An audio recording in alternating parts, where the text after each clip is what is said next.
Дързалас е тракийски бог на подземния свят и плодородието и е божество на Одесос, днешна Варна.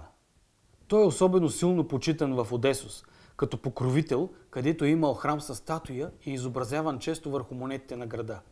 Описван е като зрял мъж с брада, държащ в ръката си рог на изобилието. В неговата чест са били устройвани мистерии, шествия, игри и състезания. Името му се асоциира като смел, храбър, уверен, дързък. Той е символ за цикличността в човешкото битие, на изобилието и пълната загуба, притежание и липса, богатство и бедност, раждане и разруха.